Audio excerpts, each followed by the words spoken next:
Hotel World, welcome back to the Chosen Few channel. I'm your host, Matthew Daniels, the writer, scribe, author, and bookworm. But I'm not a bookworm world, I'm the real bookworm. Make sure you get it right. And as always, may your name live on forever and may your memory never die. Y'all saw the title. Today we're going to be talking about the anti-slavery alphabet of 1847. Right? The anti-slavery alphabet of 1847. Now, a lot of you may not be familiar with what the anti-slavery alphabet is, which is good. I like bringing you guys things that you never heard before. So the book we're going to be going into today is this right here, family. You see this? This is called Unsung, okay? The title of this book is Unsung, Unheralded Narratives of American Slavery and Abolition, edited by the Schomburg Center for Research in Black Culture. This is Unsung, Unheralded Narratives of American Slavery and Abolition. Okay, and you see on top it just says nothing concedes, power concedes nothing without demand. But check this out real quick before I move on, man. Y'all see what I'm pointing at right here? That guy right there remind me of my brother, man. And I almost feel like my brother Joe, he done reincarnated. But anyway, in this book, they have a section right here where they're talking about the anti-slavery alphabet. Now, the anti-slavery alphabet was written by a woman named Hannah Townsend and Mary Townsend. These were white ladies, but these white ladies were Quakers. Remember, I've always told y'all, Quakers are abolitionists. Now, the Quakers themselves, they had been in existence, you know, from like the early 1600s. Well, maybe from like at least 1670.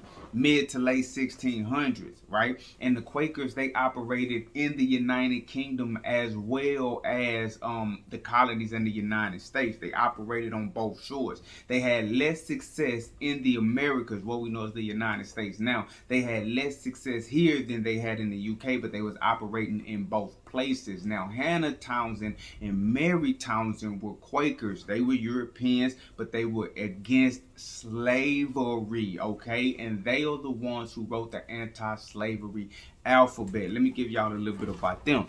It says the anti-slavery alphabet was written by the Quaker sisters Hannah Townsend, who was born in 1812, but they don't know when she died, and Mary Townsend, who was born in 1814, but they don't know when she died. Give me just a second.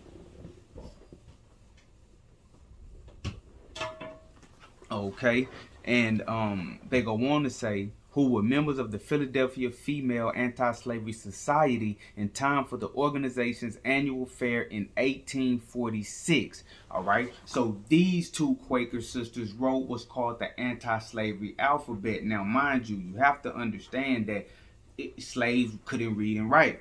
Okay, so they weren't making the anti-slavery alphabet for the enslaved people. They was making the anti-slavery alphabet for white children. That's what they was making it for, because they understood one key thing, right? They understood one key thing. If they were really going to affect slavery, they had to affect the thinking of the children. They had to affect the thinking of the next generation. It is so important what you put into the children, because what you put into the children will manifest itself in the society, because they are the next generation. They understood this. Why do you think that it was a lot of talk about the critical race theory thing? Because people understand they're gonna go back and forth about what is being taught to the children, because what is being taught to the children will manifest itself in the society, right? So they were targeting the children with this anti-slavery alphabet. And I want to read this to y'all because I want y'all to see how they put this together. You know, I read it. I was like, wow, that was real thoughtful. You can actually tell that they put thought into what they were actually writing to try to teach these kids. But it also gives you another glimpse into what the history was, what slavery looked like on the ground. So let's get into the anti-slavery alphabet by Hannah Townsend and Mary Townsend. It says, A is for abolitionist, a man who wants to free the wretched slave and give to all an equal liberty. B is a brother with skin of somewhat darker hue, but in our Heavenly Father's sight, he is as dear as you. C is the cotton field to which this injured brother's driven, when as the white man's slave he toils from early morn till even. D is the driver, cold and stern, who follows whip in hand to punish those who dare to rest or disobey command. E is the eagle soaring high, an emblem of the free, but while we chain our brother man, our type he cannot be. F is the heart-sick fugitive, the slave who runs away and travels through the dreary night, but hides himself by day. G is the gong whose rolling sound before the morning light calls up the little sleeping slave to labor until night. H is the hound his master trained and called to scent the track of the unhappy fugitive and bring him trembling back. I is the infant from the arms of its fond mother torn, and at a public auction sold with horses, cows, and corn.